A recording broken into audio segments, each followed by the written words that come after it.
அன்பானவர்களே, அன்பு வணக்கங்கள். நம் நாட்டு ரிஷிகள், முனிவர்கள், யோகிகள், சித்தர்கள், அவதாரங்கள் எல்லாம் இந்த உலகே தெரியாத ஒரு மாபெரும் ரகசியத்தை கண்டுபிடித்து இந்த உலகக்கே தெரியப்படுத்தினார்கள். என்ன அது மாபெரும் ரகசியம்? இதுவரைக்கும் கண்டுபிடிக்க முடியலையா? இந்திய ரிஷிகள், யோகிகள் தான் உலகக்கே ஒரு மனிதனிடம் மாபெரும் சக்திகள், அளவற்ற ஆற்றல்கள் மறைந்திருக்கிறது. இதை தெரிந்து கொள்ளாத மனிதர்கள் வாழ்வில் பல்வேறு சிக்கல்களில் சிக்குகிறார்கள், பலவிதமான பிரச்சனைகளில் மாட்டிக்கொள்கிறார்கள். மேலும் வாழ்க்கையே ஒரு நரகமாக, ஒரு துன்ப நிலையாக ஆக்கிக் கொள்கிறார்கள். மனிதன் இதையெல்லாம் சந்திப்பதற்கோ இதிலெல்லாம் அகப்பட்டுக் கொள்வதற்கோ பிறந்தவன் இல்லை. அப்ப எல்லா மனிதர்களும் கஷ்டங்கள்ல, துன்பங்கள்ல, கவலையில, வேதனையில, பிரச்சனையில, சிக்கல்கள்ல இருக்கிறார்கள் என்றால், நம் நாட்டு ரிஷிகள் கண்டுபிடித்து தந்த பொக்கிஷத்தை, புதையலை, ரகசியத்தை தெரிந்து கொள்ளாதவர் எல்லோருமே இவ்விதமான சிக்கல்களில் சிக்கிக் கொள்கிறார்கள். வெளிநாட்டவர் இந்த பொக்கிஷத்தை, புதையலை திறந்து பார்க்கிறார்கள்.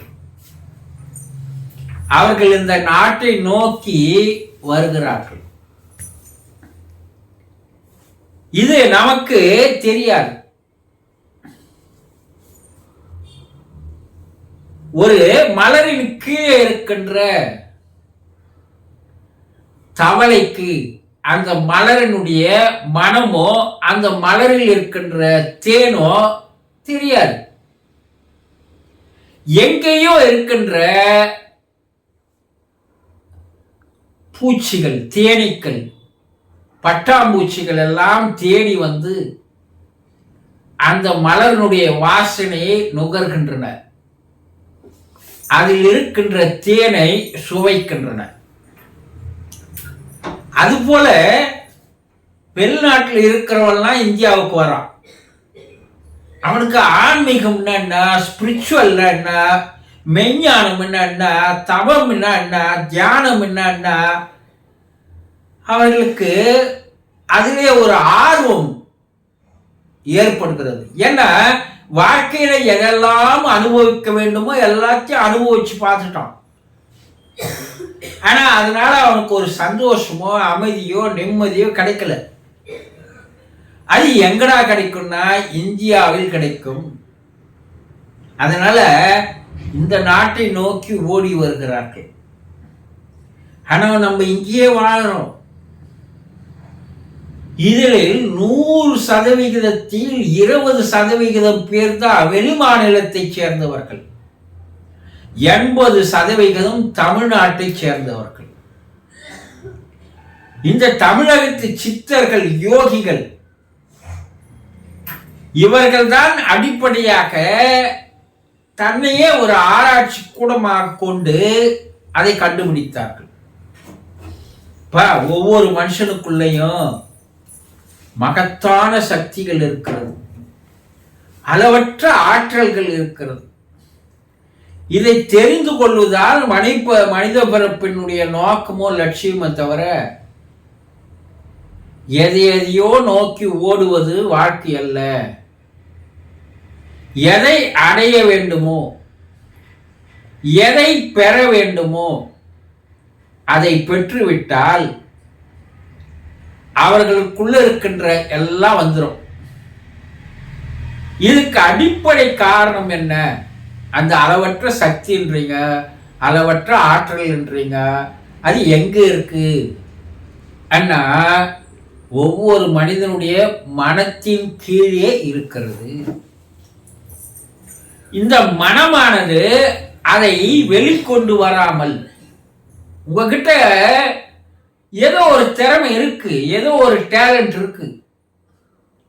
இறைவன் உங்களை படைக்கும் போது ஒரு ஜீரோவா படைக்கல, ஆனா அதை நீங்க புரிஞ்சிக்கல. ஆனா உங்களை புரிஞ்சிக்க விடாம அலைக்கழிக்கின்ற ஒன்று எதுன்னா ஒரு மாய பிசாசு உங்களுக்குள்ளே இருக்கு. அதுதான் உங்களுடைய மனம். உங்க மனம் எப்போ அலைப்பார்ந்து கொண்டே இருக்கிறது. எதனா சிந்திச்சுக்கினே இருக்கிறீங்க, எதனா எண்ணங்கள் வந்து கொண்டே இருக்கிறது. ஒன்று போன இறந்த காலத்தை நடந்ததை நீங்க நினைச்சு கொண்டு இருக்கீங்க, எதிர்காலத்தை கனவு கண்டு கொண்டு இருக்கிறீர்கள். ஒரு நாளைக்கு ஒரு மனிதனுக்கு தோராயமாக 60,000 எண்ணங்களுக்கு மேல் வருகிறது. இந்த எண்ண ஓட்டமானது, சிந்தனைகளானது உங்களுக்கு இருந்து கொண்டே இருந்தால், இந்த மனம் எப்படின்னா ஒரு கலங்கிய குட்டை போல இருக்கு. இந்த கலங்கிய குட்டைக்குள்ள என்ன இருக்குதுன்னு தெரியுமா? தெரியாது. பிறந்தத்திலிருந்து இறக்குற வரைக்கும் உங்களுடைய மனம் கலங்கிய குட்டையாவே இருக்கு. அதை தெளிய வைப்பதற்கு உண்டான வழி உங்களுக்கு தெரியல. மனம் தெளிவானால், மனம் அமைதியானால், உங்களுக்குள்ள இருக்கின்ற ஆற்றலும் சக்தியும் தானாக வெளிவர ஆரம்பிக்கும். அப்போ நீங்க வாழ்க்கையில பல்வேறு சாதனைகளை, வெற்றிகளை அடைய முடியும். உங்ககிட்ட ஒரு திறமை இருக்கு, ஒரு டேலண்ட் இருக்கு, ஒரு ஆளுமை இருக்கு, ஒரு பர்சனாலிட்டி இருக்கு. யாரும் சோடை போனவர்கள் அல்ல, யாரும் சைபர் இல்லை. அப்படி ஒன்றாக நீங்கள் நினைத்து கொண்டிருந்தால் உங்களை மனிதனா இறைவன் படைச்சே இருக்க மாட்டான். இதை தெரிந்து கொண்டவர்கள் மாபெரும் சாதனையாளர்களாக மாறினார்கள். கொஞ்சம் ஒரு நேரம் ஒதுக்குனீங்கன்னா உங்களாலும் எதையும் சாதிக்க முடியும், எதையும் வெற்றி பெற முடியும். ஒரு நிமிஷம், ஒரு 60 என்ற வரைக்கும் உங்களுடைய மனம் சும்மா இருக்குதான்னு கொஞ்சம் உட்காந்து எண்ணி பாருங்க.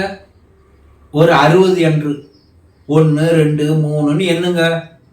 10 வருவதற்குள் உங்கள் மனம் தறிகட்டு ஓட ஆரம்பித்து விடும். அப்போ அந்த அலைந்து கொண்டிருக்கின்ற, திரிந்து கொண்டிருக்கின்ற, அலைப்பாய்ந்து கொண்டிருக்கின்ற அந்த மனத்தை அமைதி பெற செய்து விட்டால் நீங்க யாருன்னு உங்களுக்கு தெரிய ஆரம்பித்து விடும். உங்களுக்குள்ள இருக்கிற திறமையும் ஆற்றலும் பர்சனாலிட்டியும் உங்களுக்கு தெரிந்துவிடும் என்பதை நன்றாக புரிந்து கொள்ளுங்கள். சந்தோஷம்.